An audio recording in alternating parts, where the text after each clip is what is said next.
যে যুগে লোক চাকরির জন্য ঘুষ দিয়ে চাকরি নাই, আমার বিনা ঘুষে আলিয়ার চাকরি ছিল। মাইনে 10 না 20 না 30 না 40, ওটা পরের কথা।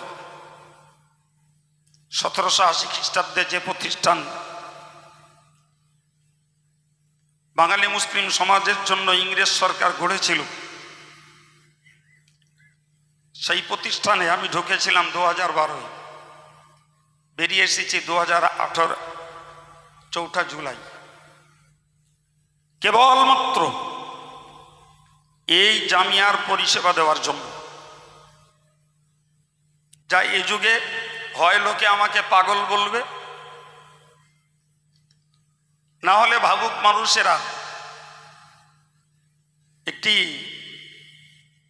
অনন্য নজির বলবে। 12 বৎসর আমার চাকরি ছিল এবং চাকরির পরে আমি পেনশন পেতাম। সব কিছু ছেড়ে দিয়ে এসছি। আমি যখন চাকরি ছেড়েছি তখন আমার ডিউটির দাবি ছিল আলিয়া অথরিটির 5 দিন ক্লাস করতে হবে।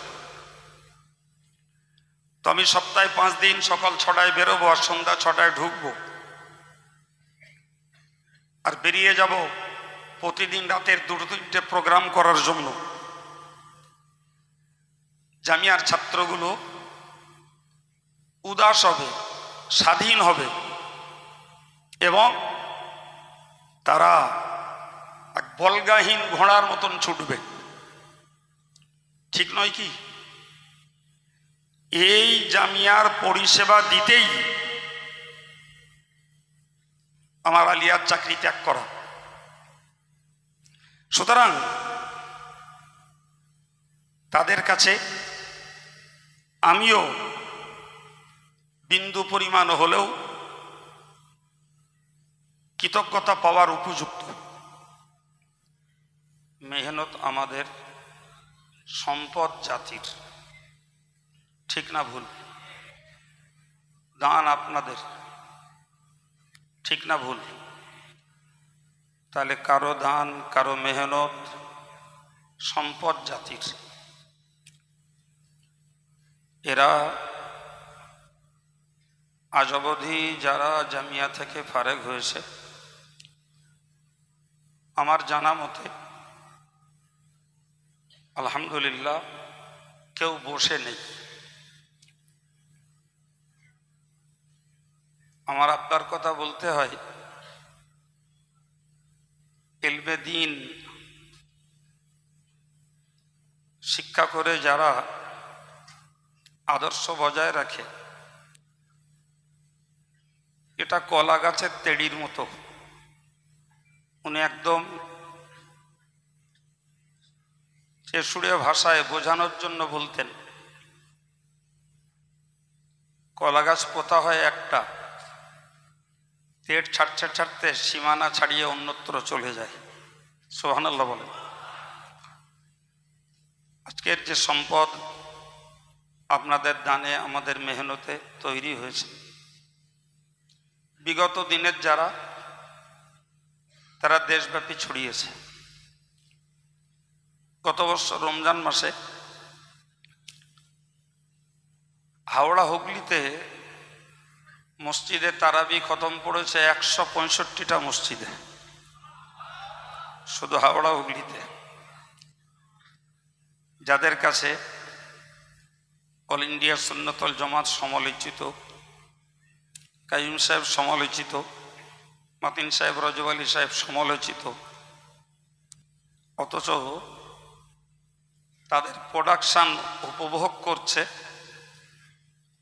আমাদের অনেক নাচেনা ভাইয়েরা। এটা আমাদের জন্য আনন্দ, ঠিক না ভুল? আমাদের চিনতে হবে না, আমাদের উৎপাদনের ফল তারা ভোগ করুক, এতে আমরা খুশি। এই যে ছেলেরা দাঁড়িয়ে আছে, এরা এখনো জামিয়া থেকে ফারেক সার্টিফিকেট পাইনি। সার্টিফিকেট রেডি আছে, কিন্তু আমি সিগনেচার ছাড়া সার্টিফিকেট দেই না। অফিসিয়াল রেজিস্টারে সিগনেচার করে সার্টিফিকেট নিতে হয়, যার জন্য এখানে দেই না আমি। যাই হোক, তো ইতিমধ্যেই এই রানিং অবস্থায় অনেক ছেলেরা অ্যাপয়েন্টমেন্ট পেয়ে গেছে অন্যত্র কাজের জন্য, আর অনেকে অ্যাপয়েন্টমেন্ট পাওয়ার জন্য রিজার্ভে আছে। শুধু আজকের অনুষ্ঠান পার হলে আমি আবার স্ক্রুটনি করব কাদেরকে কোথায় দেওয়া যাবে, সে চিন্তা আল্লাহর মেহেরবানি রাখা আছে। তো আমাকে এই মুহূর্তে ডাকা হয়েছে এদের উদ্দেশ্যে কিছু উপদেশমূলক কথা বলার জন্য। এতক্ষণ যেটা বললাম সেটা আপনাদের তৃপ্তির জন্য। উপদেশ নিশ্চয়ই দিতে এদের কম করা নেই, কি মনে হয় আপনাদের? আজকে সকালেও 1 ঘন্টা উপদেশ দিয়েছি আমার শিক্ষকদের উপস্থিতিতে, আজ সকালে। সুতরাং উপদেশ এদের কম দেওয়া নেই। এরপরেও আজকের উপদেশ একটা গুরুত্বপূর্ণ মুহূর্তের উপদেশ, ঠিক না ভাই? তবে এই গুরুত্বপূর্ণ মুহূর্তে জামিয়ার কমিটির সদস্য, শিক্ষক সকলের পক্ষ থেকে দায়িত্বশীল হিসাবে আমি এদের কাছে একটা উপদেশ রাখব, সেটি হলো শুকরিয়া আদায় করা। প্রথমত, যে আল্লাহ তাদেরকে ইলমে দ্বীনে সম্বোধিত করেছেন, হাফেজ, কারি, মৌলানা, মুফতি, মুহাদ্দিস, মুফাসসির, আদিব, সর্বাগ্রে এই আল্লাহ পাকের শুকরিয়া সারা জীবন এদের জন্য আদায় করা একান্ত আবশ্যক। দ্বিতীয়ত বলতে হয়,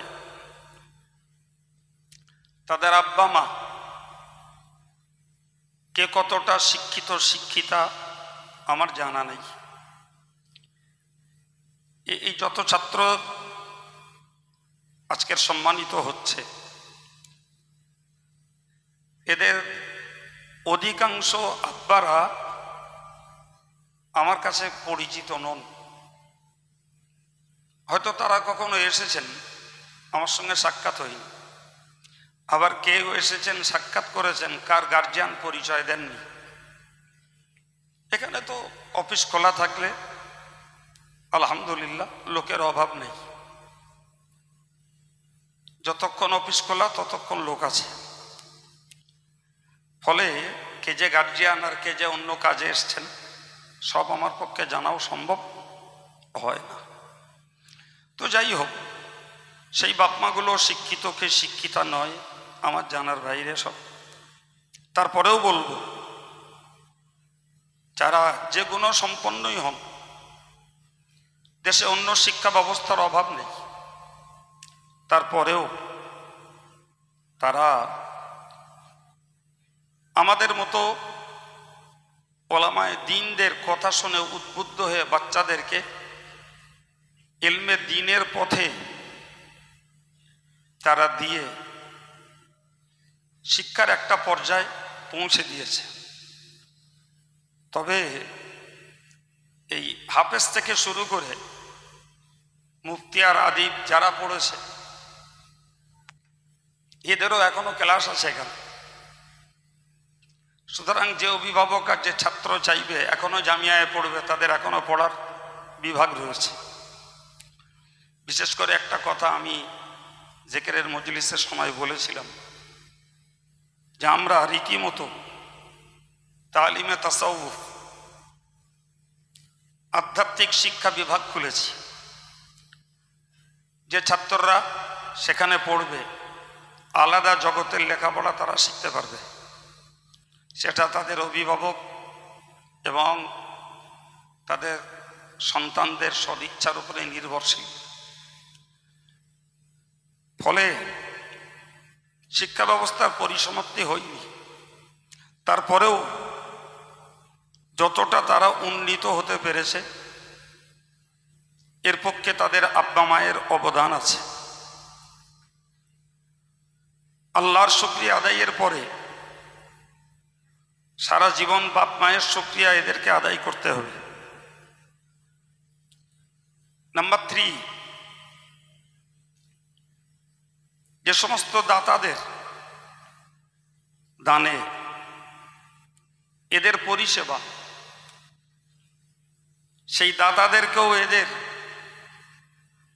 পরিচিত হলে, দেখা হলে উপযুক্ত সম্মান দিয়ে, আর অপরিচিতের জন্য কিচ্ছু না হোক দোয়ার মধ্য দিয়ে তাদের শুকরিয়া আদায় করতে হবে। 4 নম্বর যদি বলতে হয় তাহলে যে আসাতেজায়ে কেরাম, শিক্ষকবৃন্দ, মুহাদ্দিসিনে কেরাম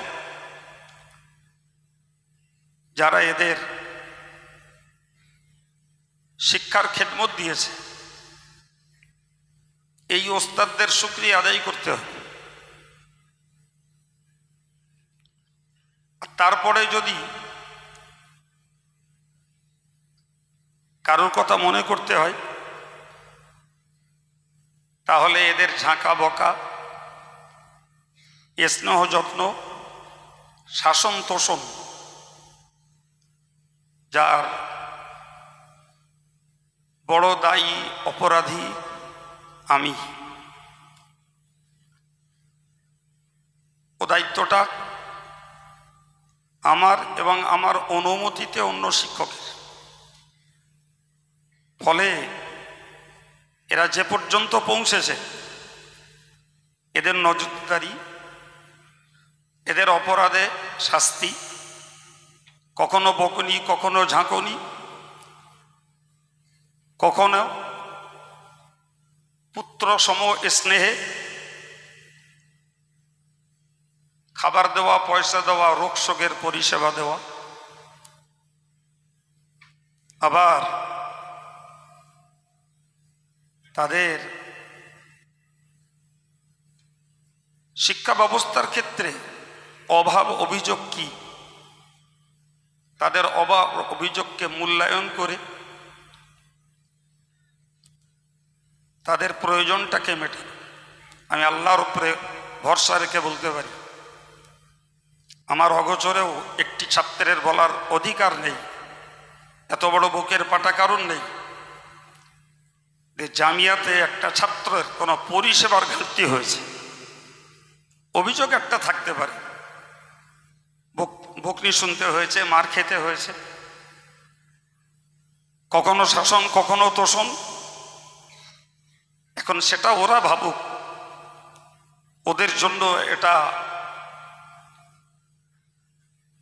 অভিশাপ না ওদের জন্য এটি প্রকৃতপক্ষে দোয়া, সেটা আজকে ওদের ভাববার সময় এসেছে।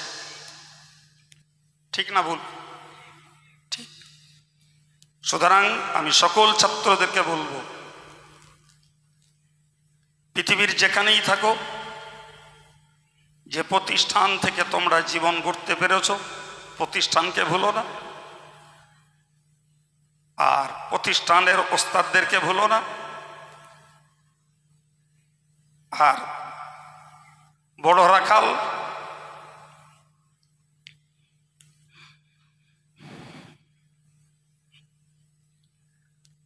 যেহেতু আমি যে যুগে লোক চাকরির জন্য ঘুষ দিয়ে চাকরি নাই, আমার বিনা ঘুষে আলিয়ার চাকরি ছিল। মাইনে 10 না 20 না 30 না 40, ওটা পরের কথা। 1780 খ্রিস্টাব্দে যে প্রতিষ্ঠান বাঙালি মুসলিম সমাজের জন্য ইংরেজ সরকার গড়েছিল, সেই প্রতিষ্ঠানে আমি ঢুকেছিলাম 2012, বেরিয়ে এসেছি 2018 4 জুলাই। কেবলমাত্র এই জামিয়ার পরিষেবা দেওয়ার জন্য। যা এই যুগে হয় লোকে আমাকে পাগল বলবে, না হলে ভাবুক মানুষেরা একটি অনন্য নজির বলবে। 12 বৎসর আমার চাকরি ছিল এবং চাকরির পরে আমি পেনশন পেতাম, সব কিছু ছেড়ে দিয়ে এসছি। আমি যখন চাকরি ছেড়েছি তখন আমার ডিউটির দাবি ছিল আলিয়া অথরিটির 5 দিন ক্লাস করতে হবে।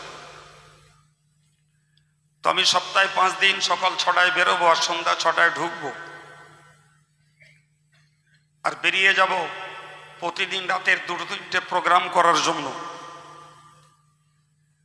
জামিয়ার ছাত্রগুলো উদাস হবে, স্বাধীন হবে এবং তারা এক বলগাহীন ঘোড়ার মতন ছুটবে। ঠিক নয় কি? এই জামিয়ার পরিষেবা দিতেই আমার আলিয়ার চাকরি ত্যাগ করা। সুতরাং তাদের কাছে আমিও বিন্দু পরিমাণ হলেও কৃতজ্ঞতা পাওয়ার উপযুক্ত। বাকি তাদের বিবেক, তাদের বিবেচনা। এর বেশি আমার কিছু বলার নেই। তবে একটি কথা ছাত্রদের উদ্দেশ্যে বলছি, তারা জানলেও স্মরণের ঘাটতি থাকতে পারে। প্রিয় নবী বলেছেন, মাল্লাম ইয়াশকুরিন নাস লাম ইয়াশকুরিল্লাহ। আল্লাহর কৃতজ্ঞতার পরে করতে গেলে রাসূল বলেছেন, যারা মানুষের কৃতজ্ঞতা প্রকাশ করে না, মানুষের খেদমত, মানুষের অবদান, মানুষের অনুগ্রহ, মানুষের প্রচেষ্টার যারা মূল্য দেয় না, এরা আল্লাহ পাকের কৃতজ্ঞ হয় না। কথাটা সাধারণ না কড়া। যারা মানুষের কৃতজ্ঞতা প্রকাশ করে তারা আল্লাহর কৃতজ্ঞতা প্রকাশ করতে পারে, তাদের দ্বারা সম্ভব। কিন্তু এই একগুচ্ছ আব্বা মা, দাতা, কমিটি, শিক্ষক, আর আমিও তার মধ্যে নগণ্য একজন, যদি এরা এদের শুকরিয়া আদায় করে তাহলে হাদিস অনুযায়ী ভাবব এরা আল্লাহ পাকেরও শুকরিয়া আদায় করবে। আর যদি এই একগুচ্ছ মানবীয় পরিষেবাকে এরা ভুলে যায় তাহলে আল্লাহ পাকের কৃতজ্ঞতাটাও ভুলে যাওয়া স্বাভাবিক। সুতরাং সকল ছাত্রদের কাছে আমার একান্ত নির্দেশ, যদি তোমরা নিজেদের ভবিষ্যৎ জীবনের উন্নতি চাও, কৃতজ্ঞ পাশে আবদ্ধ থাকো, দোয়ায় স্মরণীয় থাকবে।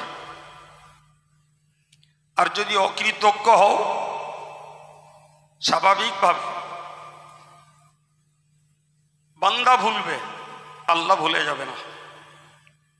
আল্লাহ বলেছেন, লাইন কাফারতুম ইন্না আযাবি লাশাদীদ।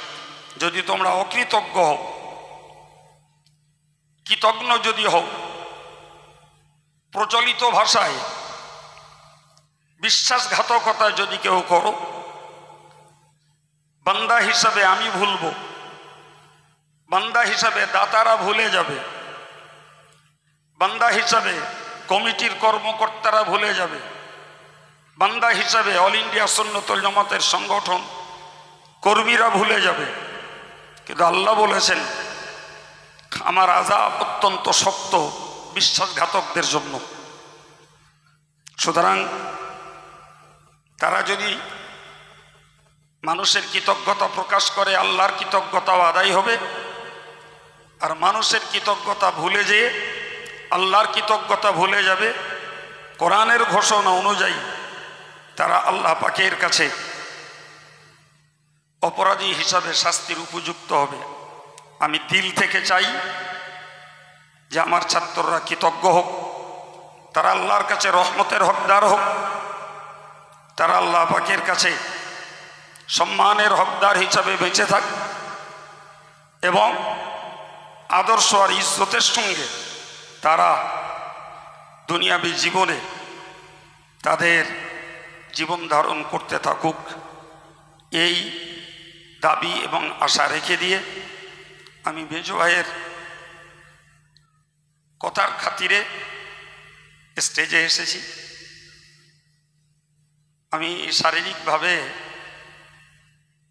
নিশ্চয়ই সুস্থ থাকার কথা না, এটা আপনাদের বোধগম্যে আসবে বলে মনে হয়। এখান থেকে গেছি, কয়েক হাজার লোকের সঙ্গে শুধু সালাম মুসাফা করেছি। আচ্ছা, একটা লোক যদি কয়েক হাজার লোকের সঙ্গে সালাম মুসাফা করে, ওটা কষ্ট আছে বলে মনে হয়? তারপরেও আমার এই দাঁড়িয়ে কথা বলা একদম অভ্যাসের বাইরে, মানে শরীরে ভারসাম্য মেনে নেয়। তারপরেও যেহেতু ছেলেরা সামনে দাঁড়িয়ে আছে, আমি বসলে দেখতে পাবেন না, তাই এটাকে বরণ করে নিয়ে মেজো ভাইয়ের কথার সম্মান রক্ষার্থে যে কয়েক মিনিট কথা বললাম, আশা করি আমার কথাগুলো ছাত্রদের কাছে, কমিটির কাছে, আপনাদের কাছে মূল্যায়ন হবে। আল্লাহ তৌফিক দিন, আমিন। আসসালামু আলাইকুম।